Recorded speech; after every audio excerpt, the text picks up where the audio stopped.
cured must be endured. And truthfully, there's so much that we're dealing with that won't be cured or fixed on this side of Armageddon.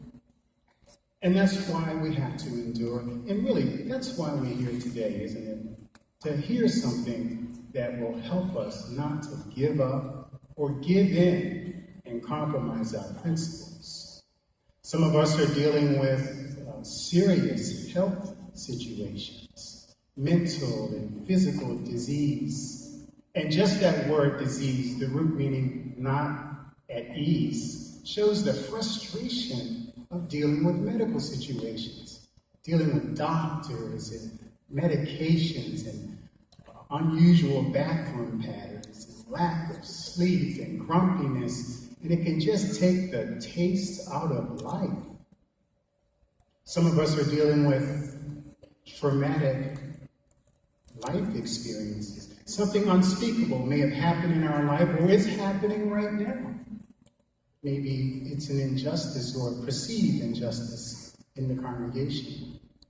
If you're dealing with this, if you are enduring these things, please know Jehovah appreciates your attempt, your record of persevering with joy and hope. That's endurance. Jehovah appreciates that because it's Proverbs 27:11 mentions, when we do the wise thing and endure, we make Jehovah's heart rejoice, then he can endure the taunts, the insults, the lies from his chief adversary, Satan the devil. If you are enduring, and we know you are, then you are as beautiful to Jehovah as a butterfly may be to us. Speaking of the butterfly, let's look at this video to see what we can learn about endurance from the butterfly.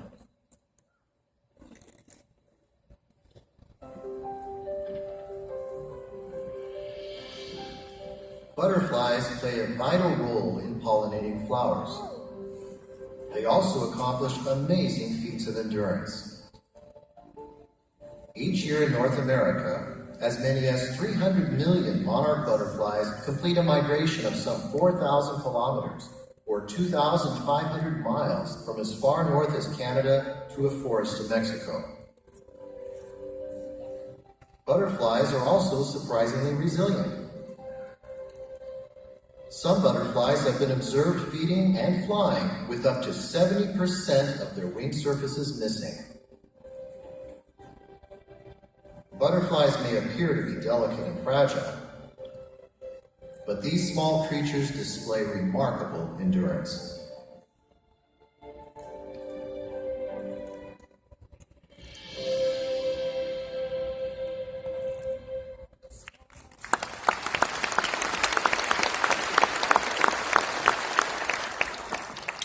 They're beautiful creatures, are they not?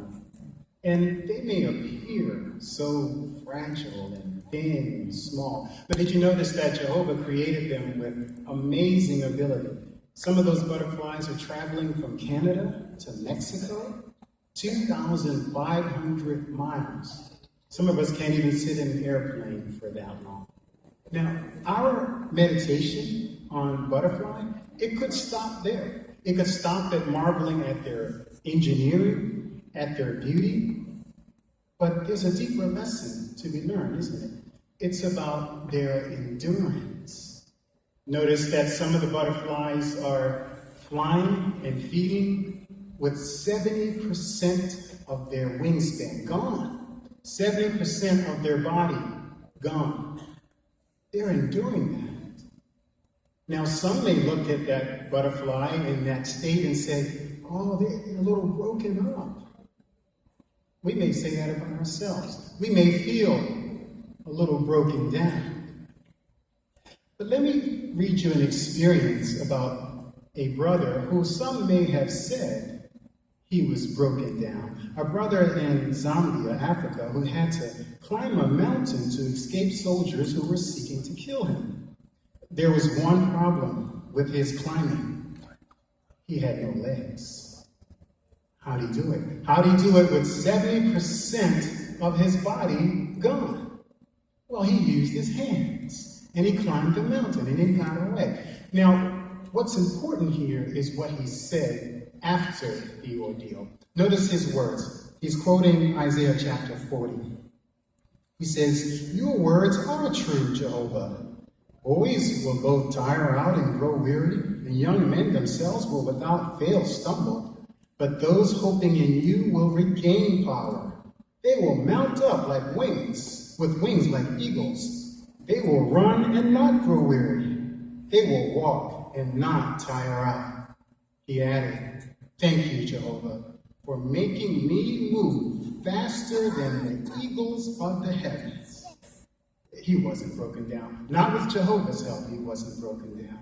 So we may have limitations that make us feel broken down.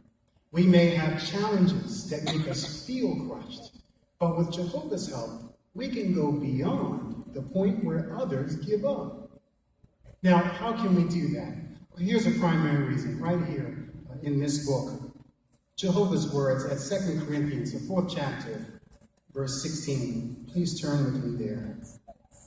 Because Jehovah's word assures us that we can thrive spiritually despite physical, mental, or emotional challenges. Notice what it says, 2 Corinthians 4:16. "Therefore, we do not give up.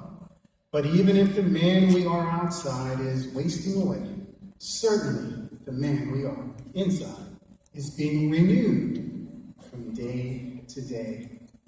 Did you notice in that scripture what Christians don't do? They do not give up.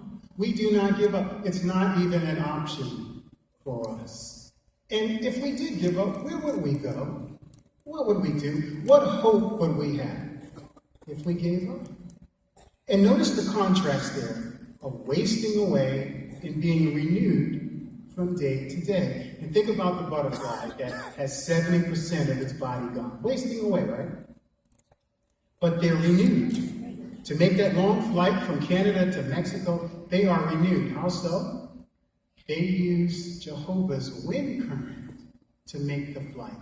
They use that energy from Jehovah. How can we tap into that energy from Jehovah so that we can keep on enduring and being renewed? Well, if you're taking notes, there are 4 ways that we can tap into Jehovah's energy and be renewed. We're going to examine those 4. The first, and the scriptural principle that goes with it, rely on Jehovah for strength. Scriptural principle is 2 Corinthians 4:7, power beyond what is normal. Now, we know Jehovah's strength is there for us. His spirit is there for us, but we must rely on him. It's like electricity coming into your house. It's all well and fine, but if you don't turn the light switch on, it's not there for you. It's of no benefit for you. We have to turn the light switch on, in a sense, on Jehovah's energy. Now, some may say, well, Jehovah blesses that person with this and that. Maybe he doesn't bless me, and we should really just stop with that, because Jehovah chose you. Would he abandon what he chose? Would he endow an insect with beauty and the ability to endure, and not much more give us the ability to endure? Certainly, relying on Jehovah is important. Secondly, praying to Jehovah, pouring out our innermost feelings and concerns. Scriptural principles, Philippians 4:6 and 7. There's a quote from a Watchtower I want to share with you about praying. This is a very serious matter. It says this: "Even those of us who are in the truth can be in emotional pain and be struggling to focus on anything else." Is that your situation? Certainly, we want to pray to Jehovah with our innermost feelings. Now, some of us have suppressed our innermost feelings. We don't want it to come out. Not yet. Not on this side of Armageddon. We may not even want it to come out in prayer to Jehovah for fear we'll sound crazy or incoherent. And trust me, Jehovah understands crazy. We can talk to him about that. That's a safe environment. One member of the governing body would say, pray to Jehovah because he can do something about your problem. Third, to the extent possible for you, take advantage of congregation meetings. And fourth, and the final way to tap into Jehovah's energy and be renewed, endeavor to support and comfort others. The scriptural principles, 2 Corinthians 1, 3, and 4. Remember earlier in the program today, we learned a guaranteed formula for happiness. What's that? To lift someone else up, or try to. The focus comes off of us. And those of us who have been through something, that gives us a special empathy. We come from an emotional place that maybe others can't. And we can help someone from where we're coming from. So if you want it, give it. Are we willing to do that? So yes, we are damaged.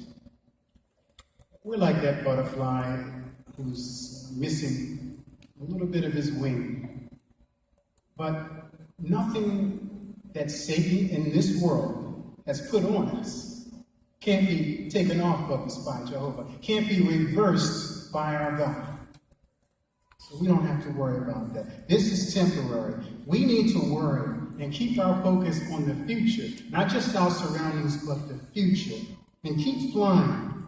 And to know that, yes, what can't be cured must be endured.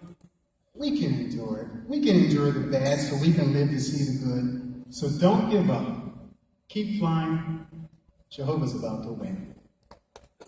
Let's give our attention now to Brother Matthew Welch, who serves in the Leedsport, Pennsylvania congregation. He will now develop the theme, Learn and